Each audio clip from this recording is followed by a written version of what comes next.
Welcome to the Speaking Your Lingo podcast, where my goal is to help this generation think well. My name is Shane Lingo, and you are listening to the first episode of Speaking Your Lingo for the brand new year. And I want to start out by saying that I'm really looking forward to today's conversation because today's episode is going to be a bit different than many of the previous episodes because today I have my very first guest on the show.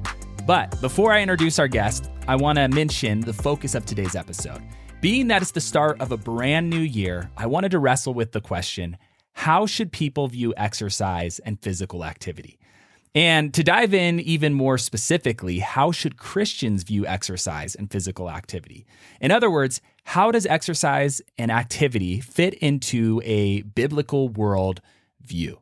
Now, without further ado, I want to introduce you to my guest, Nick Crook. Nick Crook, super excited to have you in the studio today. Yeah, thank you so much for having me on. Just so excited to dive into this topic and to get to be on the Speaking Your Lingo podcast. Yeah. Fun fact, I'm probably one of the only people that are repping a Speaking Your Lingo sticker on my laptop. So I've been a fan since day one.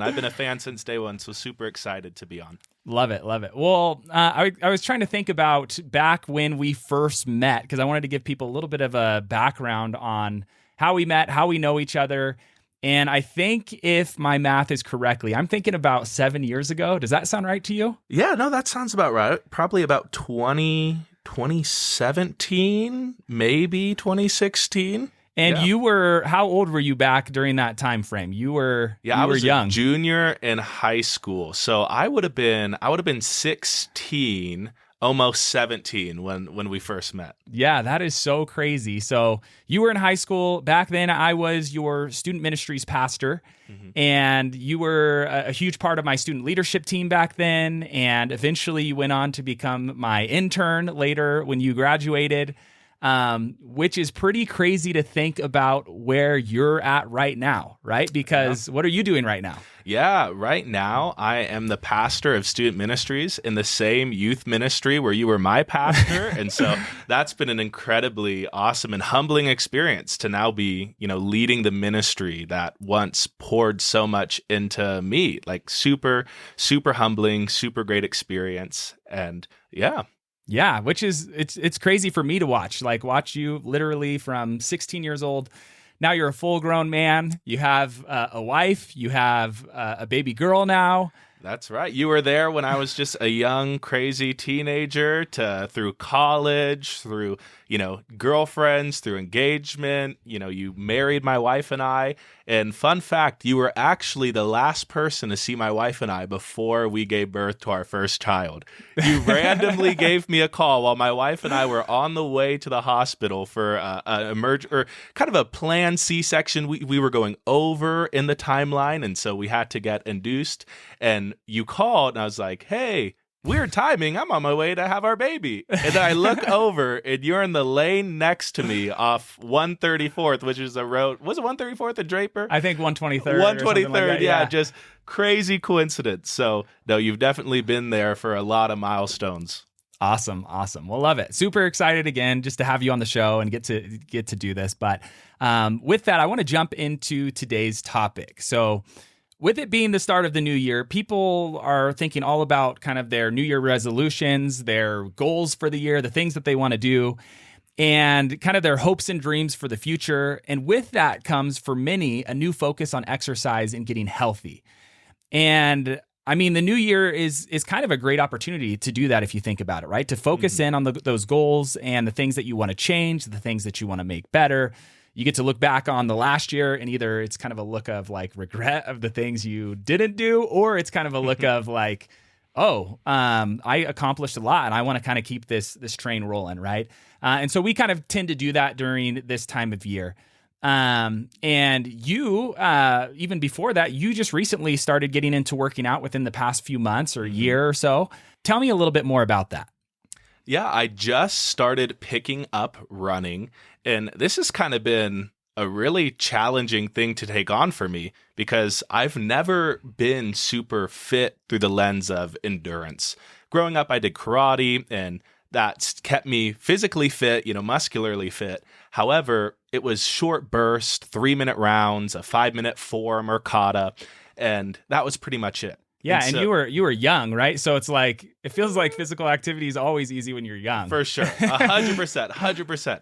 But as I grew up, started doing karate a little bit less, I realized I do want to get in shape. As I started to, get married, become a father, kind of get that dad bod going. There was one day, I just looked in the mirror and thought, I want to start to prioritize my fitness. And the way that I did that was starting with running and just picking that up as a hobby. Wow. Yeah. I love it. I love it. And so with that, I remember when you started running, what was the program you were telling me about that you did? Yes, I did a program called Couch to 5K because I kid you not, when I first started running, I couldn't run a mile. And I hated running because every time I went out to run, I'd say, okay, I'm going to run a mile to start. And I couldn't even do that. And so it just felt discouraging. It felt impossible to pick up running.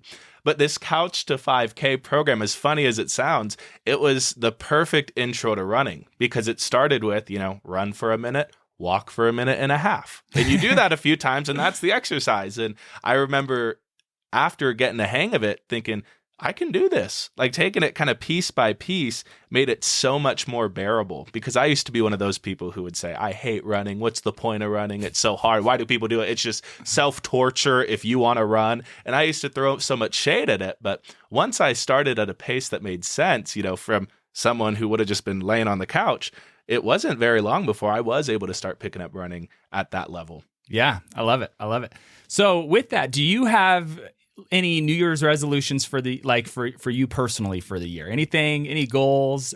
Fitness, it could be other things as well, but yeah, what are you kind of looking for as far as the new year? Yeah, no, this is going to be a pretty ambitious goal, so, I'm putting it out there. But my goal is by September to be able to run a full marathon. I love it. So pretty ambitious. My wife and I were planning to go on a vacation, a cruise in September. And so my goal is to run a marathon by early September and then just have a week or two to recover and eat as much as I want on that cruise and just enjoy it to its fullest ability. Awesome.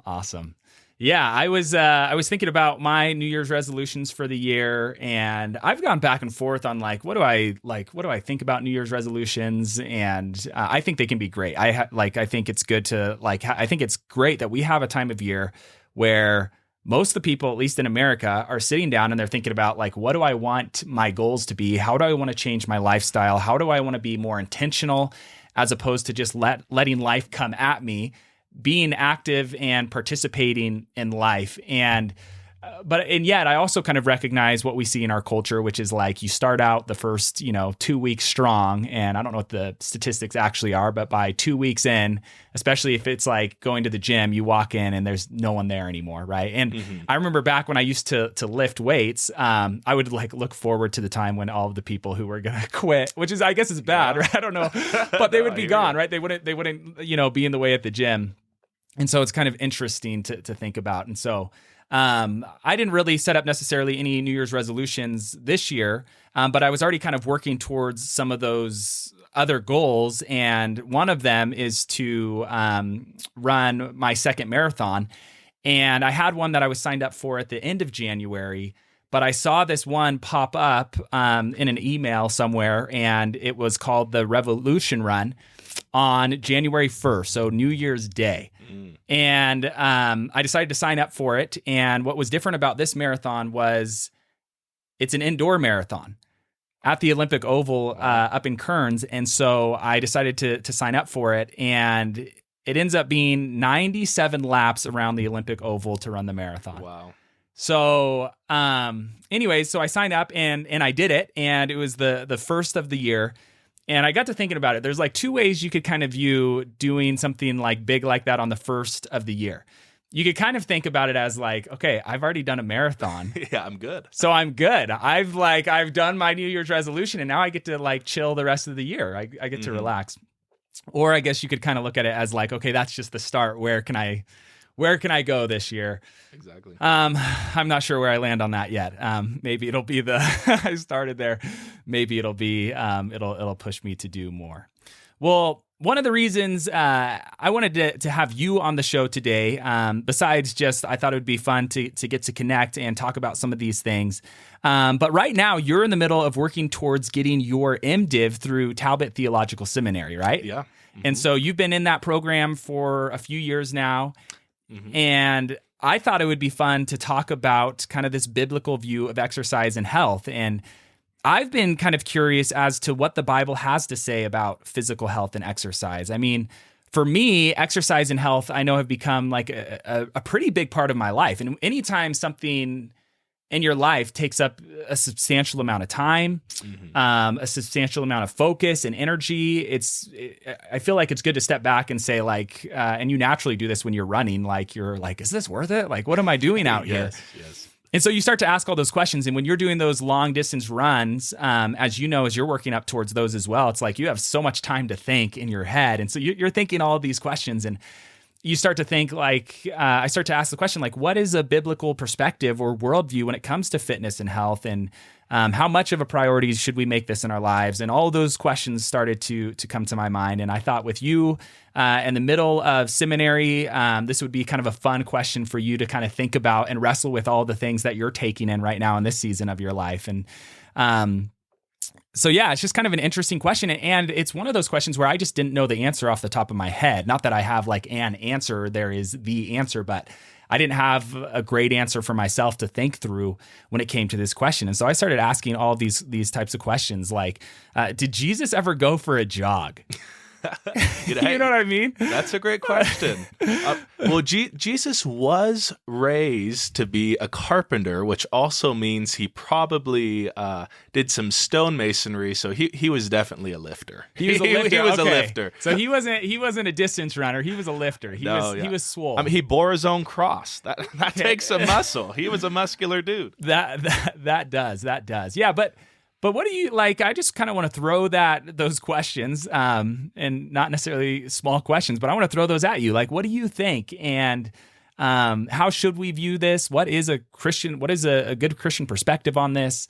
And some of those things. So yeah, what are your thoughts? Yeah, no, it's a great question, and it doesn't actually come across as clear cut when you throw on the caveat. How do we think of health and fitness through a Christian or biblical perspective? Because our world has answers to this question. On one end, you have the body positivity movement, where all bodies, all types of lifestyles can be healthy and can fall into that category of fit. Or on the other end, especially with a lot of our younger students, I'm seeing this a lot in student ministries, there's almost a hyperfixation on fitness, on working out. Ignore everyone, go through a breakup, and that will just motivate you to lift and spend hours and hours in the gym. And so, how do we respond with a Christian perspective? Because there's even some kind of split perspectives on that. On one hand, you have, a helpful Christian idea, which is, our relationship with God, our spiritual lives are most important. And sometimes the effects of that can be neglecting our physical bodies or our physical fitness because, our bodies will eventually break down. So why should we care about that? However, I tend to fall into the camp that when it comes to our spiritual lives, our physical lives are really important as well because, God made us both spiritual and physical. Like, I believe that our physical body plays a huge role in what it looks like for us to not only engage in our faith, but also live out the things that we're commanded or made to do. Yeah. And I think you make a great point there. It seems like there's two different routes people can go, or two mistakes that people can make when it comes to looking at their physical health. And again, we're talking in the realm of a Christian worldview. And I like to make that clear because this not necessarily everyone believes or thinks the same way that we might when it comes to that. But kind of one of the mistakes is overvaluing the soul at the neglect of the body, right? And so it's kind of like the joke when people before a meal, before they pray, it's like, Lord, bless this double quarter pounder with cheese to my body, and let me throw in some French fries and some onion rings too on the side, right? And And I'm not trying to shame anyone for unhealthy eating habits and whatever and all that, but it's like, yeah, really this neglect of the body, and the only thing that's important is kind of the spiritual aspect or whatnot. And people can neglect that and not look at the physical bodies that we have as kind of this gift, right? Mm-hmm. But then, as you were saying, kind of like on the other side, the other mistake we can make is overvaluing the body at the neglect of the soul, right? And so we just we kind of idolize our bodies or whatever, lift it up in a way to a position that it shouldn't be. And so, physical health is kind of everything. And yet we also know kind of our bodies aren't going to last forever, right? So I think you're absolutely right. Yeah, and I think as we, zoom in specifically to what the Bible says about this issue, it's important to recognize what barriers exist between, today's view of fitness and health versus Scripture's view of fitness and health, because it's an old slogan that's thrown around there, but I think is helpful is that the Bible wasn't written to us, but it's written for us, meaning the Bible was written at a specific time in history to a specific culture. However, even thousands of years later today, we can still receive current, helpful, meaningful truth from the Bible. And so part of what makes dissecting the Bible a little bit more difficult in this conversation of health and fitness is it's almost as if our view of health and fitness is in a completely different realm of what people in biblical times would have been dealing with. In today's world, we struggle with overeating, a sedentary, stationary lifestyle. Whereas in the biblical times, people would have been struggling with not having enough food or working too hard, not resting enough. And so I feel like it can be a little bit more difficult to find verses specifically speaking to our idea of fitness, because you experienced plenty of fitness type activities just in your day-to-day work in ancient times versus now today, when most people have an office job or a sedentary job where they're just or stationary rather, then for us to engage in physical activity, we actually have to do something outside of the ordinary. And so trying to find good reasons and good evidences to prioritize putting our body in what some might view unnecessarily tough situations because we don't experience so much physical strain in our day-to-day lives, and how that physical strain can actually be good for us. Yeah. I think that's a great point. Like thinking back to ancient times and even biblical times, their lifestyle was completely different, and they didn't have to work to kind of get that physical exercise. As you were kind of saying, it was built into their everyday lives, and so. Did Jesus go for a jog? I mean, I don't know, maybe, but it wasn't as necessary for him, maybe, during that time period, because they were already so physically active. I think you make a great point there. Yeah, and I mean, yeah. What else would you kind of add to that? So it was different back then, so we know that. Mm-hmm. But where else do we get clues as far as, so we kind of have the historical context, makes sense of why the Bible only says so much about these things, but what other clues do we have either from the Bible or from a Christian perspective that can kind of help us in this area? Yeah, that's a great question, because I do believe that we can still look at the Bible today in our context and find great biblically rooted reasons to engage in intentional exercise or to care about the physical well-being of our bodies. And I think, one of the main lenses that we can look through at Scripture to find good evidence to care for our body is simply just to view it as through the lens of stewardship. And that's a theme throughout all of Scripture. And one of the first things, we're given to steward is our bodies. God created us in physical bodies, and physical bodies were obviously important to God in the sense that even when Jesus came to earth, he put on a physical body. This isn't something to be neglected or, only view ourselves through the lens of a spiritual being. And our physical body is the means in which we engage in our relationship with God or engage in spiritual exercises, having a physical body that allows us to serve others or to love God.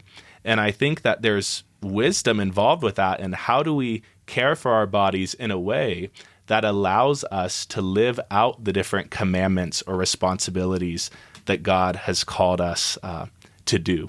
In fact, one of the big motivators for me thinking more intentionally about my physical body as a Christian was a conviction rooted in stewardship. During my wife's pregnancy, I gained a lot of weight. When we had our daughter, I realized, oh my gosh, I wasn't sleeping super well. My wife was telling me I was snoring and was having signs of sleep apnea. And so I went to the doctor, tried to kind of get that figured out. And it came back that I had crazy high levels of cholesterol for someone my age. I was pretty overweight. And that kind of sparked a conviction in me of, oh my gosh, what if I were to, have heart complications and not be able to care for my daughter, not be able to care for my wife, not be able to be healthy enough to live out some of these responsibilities that have been placed in my life, being a father, being a follower of Christ, being a husband. And so I think that principle of stewardship is a helpful lens to view this conversation, because there's definitely evidence biblically that we should care for our body. 1 Corinthians 6 talks about this idea of our body being a temple of the Holy Spirit, whom, is from God. It's not our own. And, this idea that our body has been bought with a price, therefore glorify God in your body. We see the body being presented as having physical and spiritual implications. Like, we should take care of our body and use it to serve God. Yeah, I think you make a great point there, because from a biblical perspective, it seems like it shows that our bodies and our souls, they work together. They're not separate as much as we would maybe try to think of them as these separate things. But again, our souls affect our bodies, and we can see that. And then our bodies actually, I think, can have an impact or affect our soul with the things that we do with our body. And so we should steward it well. And I think I also like how you spoke to the fact that Jesus himself came in flesh. Mm-hmm. I mean, that shows a value of the physical world. Like, God cares about physical things as well as metaphysical things. Like, he really does care about the physical world, and we should too. And it's interesting to think about the fact that, God would choose to come into flesh, would choose to be a physical form in Christ, and what that means as far as valuing our physical body. And I think, at least for me, when we talk about our experiences as human beings, not working out, we can feel the consequences of that, or not staying in shape, right? Because, for me, like, I'm a teacher now, so I teach, and I'm standing on my feet all day, and it's maybe more active than some jobs where you might be sitting in an office, but it's still, I feel the neglect to my emotional health, to my mental health, to my attitude, and even in some ways to my level of discipline in life when I neglect working out. And I can feel the positive results when I work out. And so it's very clear from just the way that we were made and we were designed that we were made to move. Like, we were made to have blood pumping through our veins. We were made to have our hearts pumping, and we were made to be active, to move. And you can see that. I mean, I think our experience tells us that, but I think science tells us that. Mm-hmm. And then I think when you get this kind of more holistic view of how the body speaks to kind of that idea of our spiritual lives and our physical lives, or the soul and the physical world, that they really do work together. We don't want to completely try to separate the two. And this kind of brings me to an interesting question that I was kind of wrestling with and thinking about. And it brought me back to a conversation that I had when I was getting my undergrad with one of my professors during school. And one of the things I was thinking about is mixed martial arts in the UFC. Should Christians participate in and watch mixed martial arts in boxing? And this is kind of an interesting question, I thought, on multiple levels, because I grew up wrestling, and so that's a contact sport, but still I would say it's in a different realm or a different level than what you'd see in something like the UFC. And you yourself, you did karate, right? Yeah. So you grew up doing karate, and I think you mentioned that just a little bit ago. You were like some type of grandmaster dragon champion. Not quite. I did win a few tournaments. Yes, a few tournaments.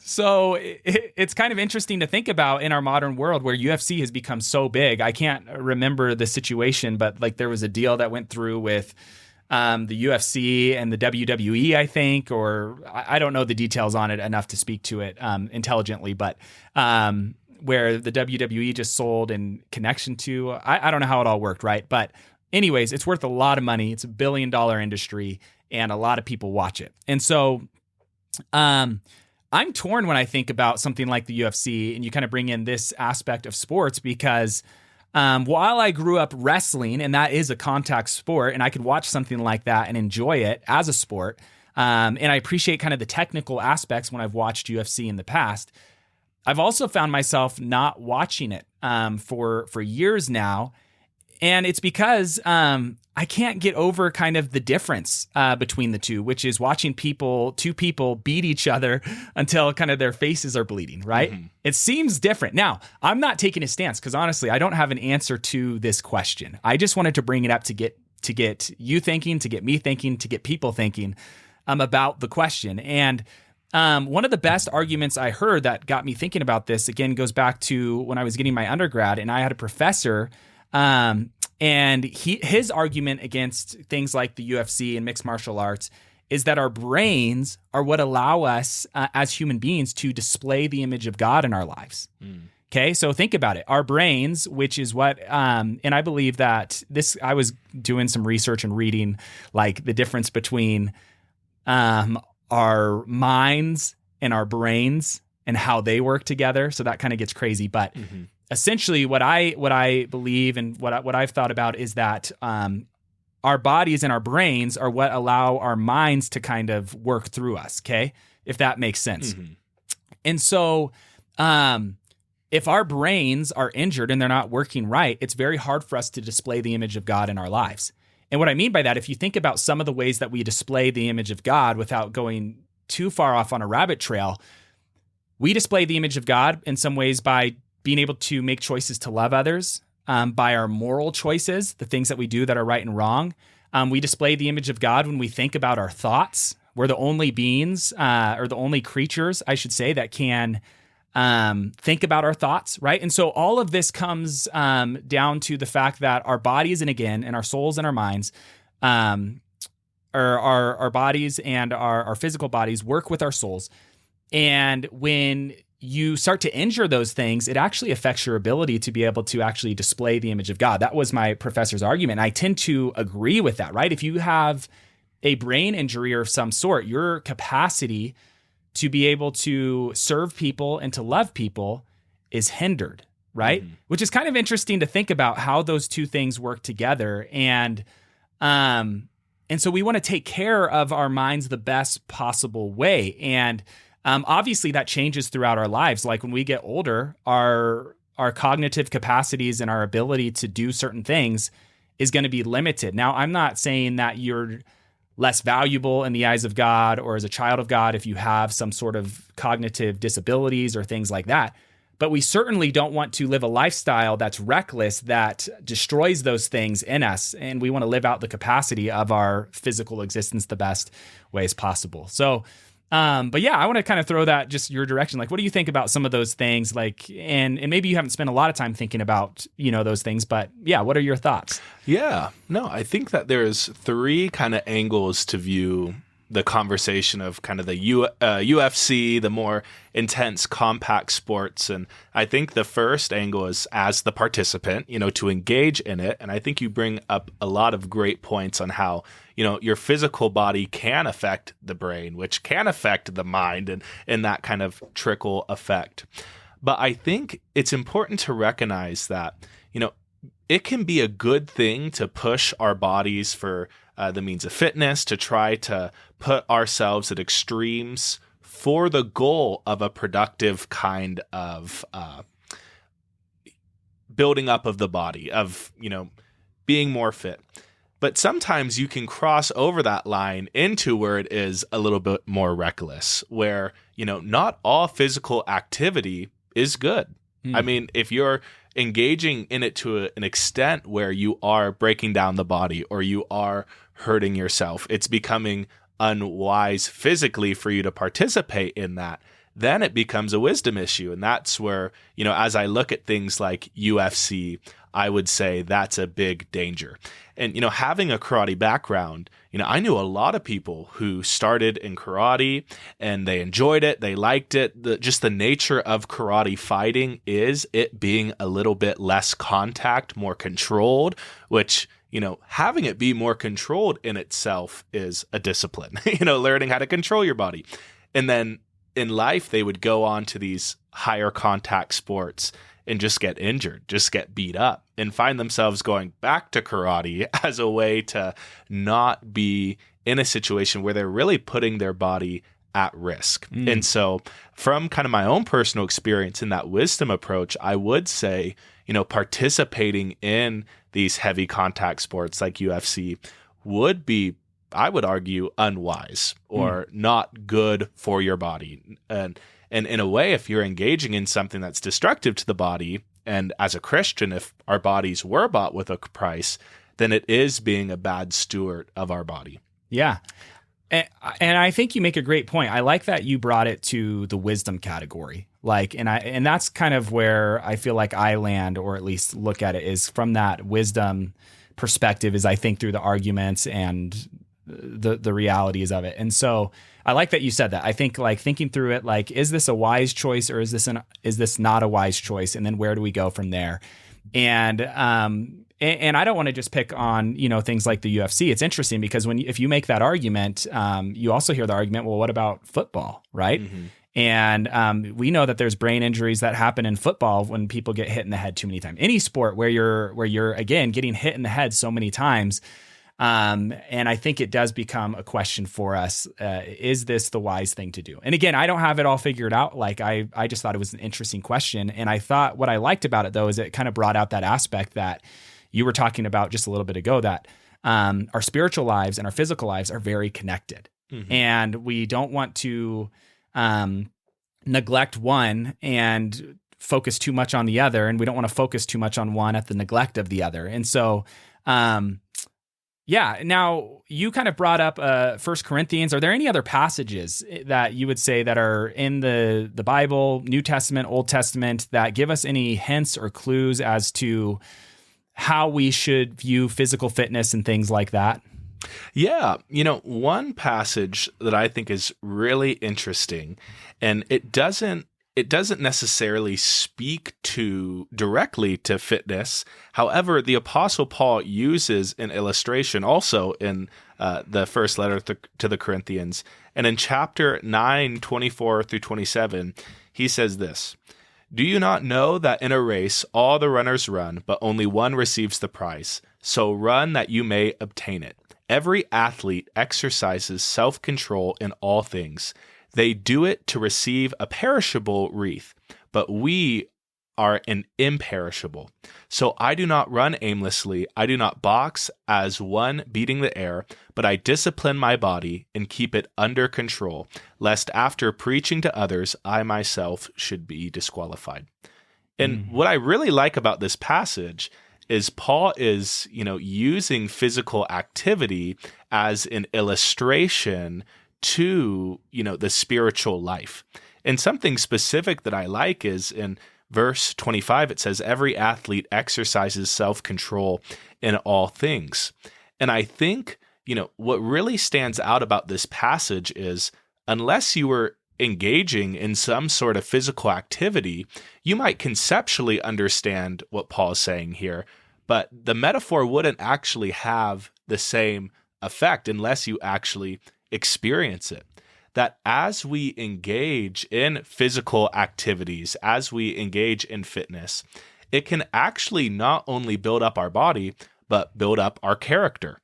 And kind of tying back to the martial arts UFC kind of approach, growing up in martial arts, what I really loved about it was, there was some contact. And the way it was talked about was, we are kind of designed to have a capacity for aggression. But when that aggression is channeled in a helpful way, or when we engage in a contact sport with respect for our opponent, with self-control, as we engage in those activities, it doesn't only build up our physical bodies, but it also builds up our character. And in that building up of character, it can help us as we engage in our spiritual life as well. Because, any sin you might struggle with, to have good self-control can help battle that sin or help make progress in the process of sanctification or becoming more like Christ to overcome certain trials with the help of Him. And so as we engage in these physical exercises, it actually does allow us to build up our character, which helps us in our spiritual lives as well. I mean, the Apostle Paul even says in verse 27, "But I discipline my body and keep it under control, lest after preaching to others, I myself should be disqualified." By disciplining the body, by practicing self-control, it helps us be more qualified, more able to love God and love others. Yeah, I think that's a great point. And I love that you brought up that passage. And there's a couple interesting things about that passage. One, it shows that even during Paul's time, they were thinking about exercise, at least to some extent. Mm-hmm. Like there were some people who took exercise seriously and running races and things like that. And makes sense for Paul, growing up in or being in the Roman world, even as a Jew, right? And so like as a Roman citizen, so racing and running, and these were real things that people thought about during his time. But I also like the aspect of it, thinking through the fact that when we exercise and we engage in physical activity and we do sports and things like that, we do create this level of discipline. And so instead of allowing our bodies to control us, we do allow that part of our minds. And I think that's important that we allow our minds to be the thing that controls us, right? Because, and the more you exercise, the more you learn something like this. Like my body wants to give out way before my mind does. If I listen to my body, right? When I'm exercising. And so it takes the discipline.